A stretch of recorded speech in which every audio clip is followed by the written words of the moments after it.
حلالہ، اس کا بھی آج بڑا مذاق اڑایا جاتا ہے. حلالے کی بھی دو قسمیں ہیں، ایک وہ جو لانتی ہے، ایک وہ جس کو قرآن بیان کرتا ہے.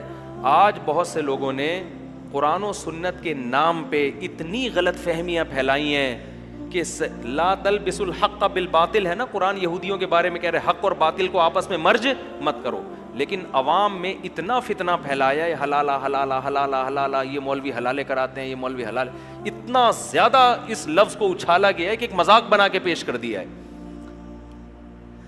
تو ان آیتوں میں اللہ نے حلالے کا کانسیپٹ بھی پیش کیا ہے کہ اگر مرد نے 3 طلاقیں دے دی ہیں، 3 طلاقیں دینے کے بعد عورت اب اس مرد سے دوبارہ نکاح نہیں کر سکتی. اسلام آپ کو طلاق کے لفظ سے کھیلنے کی اجازت ہی نہیں دیتا ہے، اس کو مذاق نہ بنایا جائے. تاکہ عدت گزرنے کے بعد عورت آزاد ہے. اللہ میاں کہتے ہیں اس کے علاوہ جہاں چاہے نکاح کرو، اس سے نہیں ہو سکتا نکاح تمہارا. اس میں کوئی بغیرتی ہے؟ لوگ کہتے ہیں نا حلالہ بغیرتی ہے. اس اسٹیپ میں کوئی بغیرتی کوئی شروع ہو رہی ہے؟ جہاں چاہے نکاح کرے. اس عورت نے کسی مرد سے نکاح کر لیا، کم سے کم 2 گواہوں کو پتا تھا. نکاح میں ویسے بھی 2 گواہ کیا ہوتے ہیں؟ کافی ہوتے ہیں. اگر کوئی پوری دنیا کو بتائے بغیر کسی مجبوری سے 2 گواہوں کی موجودگی میں چھپ کے نکاح کر رہا ہے، دوسری شادی میں اکثر 2 گواہ ہی ہوتے ہیں. ان کو پتا ہے 2 کے 4 ہو گئے نا تو 4 پورے محلے کو بتا کے پٹوا کے ہونے ہی نہیں دیں گے. گواہ جہاں آ گئے وہاں بغیرتی ختم. 2 بندے ہیں، پکڑا جاؤں گا تو بتا دوں گا بھائی یہ 2 میری شادی پہ کیا ہیں؟ گواہ ہیں. اگر کسی عورت نے 2 گواہوں کی موجودگی میں کسی مرد سے نکاح کر لیا تو یہ مرد اس کا شوہر ہے. اس شوہر کا اس عورت کے قریب آنا بغیرتی نہیں. یہ شوہر اس کے قریب آیا، اس سے ہم بستری کی، کوئی بغیرتی نہیں ہے. لوگ اس کو یہ تعبیر کرتے ہیں ایک کی بیوی دوسرے کے بستر کی زینت بن رہی. ابے اس کی بیوی ہے نہیں، یہ صحیح ہے نا، وہ تو طلاق دے دی، ختم ہو گیا اس کا رشتہ. ابھی اپنے شوہر کے گھر میں ہے. یہ ہم بستری کرنے کے بعد عورت کو یہ اختیار ہے کہ اسی کے ساتھ زندگی گزارے.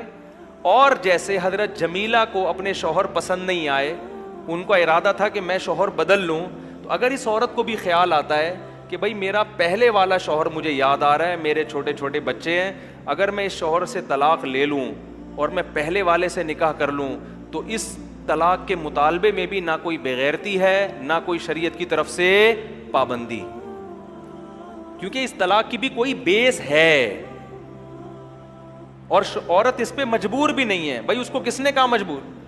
نہ اس نے کوئی شوہر سے پہلے ایسا ایگریمنٹ کیا ہے. اگر وہ ایگریمنٹ کر لیتی تو یہ ناجائز ہو جاتا. نہ اس نے ایگریمنٹ کیا ہے، لیکن وہ چاہ رہی ہے کہ میں پہلے والے کے پاس چلی جاؤں.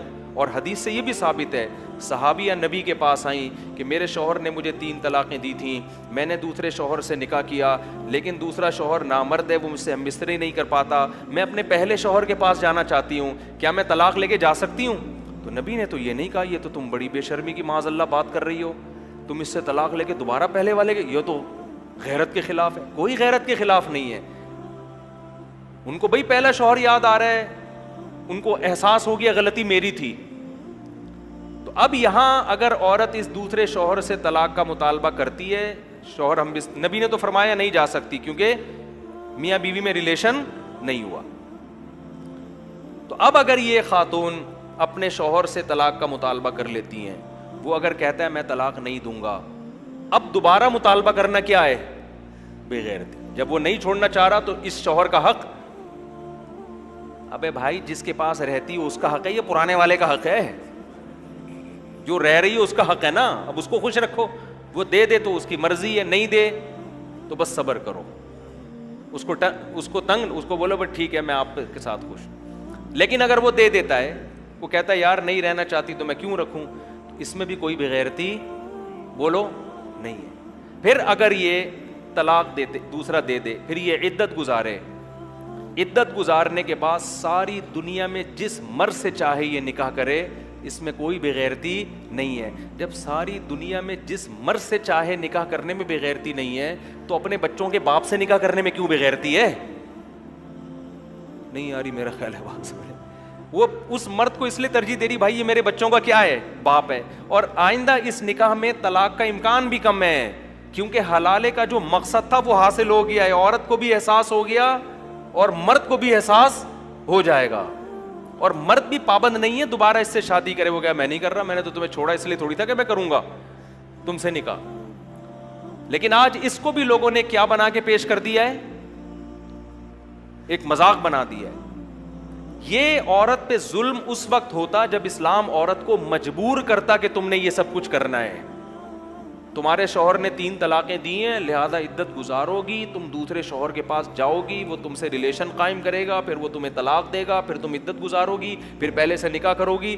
اسلام نے کسی اسٹیپ میں عورت کو کہیں بھی مجبور نہیں کیا. ایک پابندی لگائی ہے, پرانے والے کے پاس نہیں جا سکتی, بس جہاں چاہو شادی کرو, اسی کے ساتھ رہو.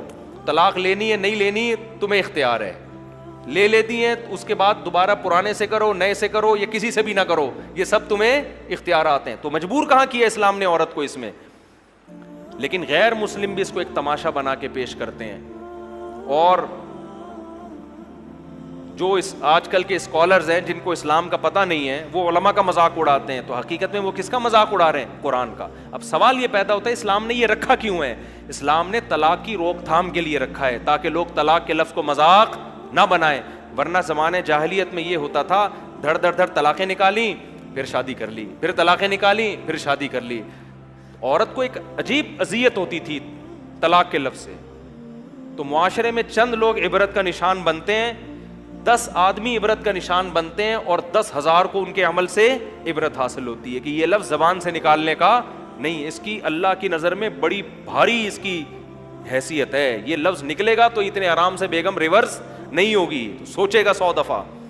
اسی وجہ سے اللہ کے انہی احکامات کی برکت ہے کہ طلاق کا لفظ بہت آسان مگر طلاق کا ریشو بہت کم ہے اسلامی معاشرے میں. یہ انہی احکامات کا نتیجہ ہے.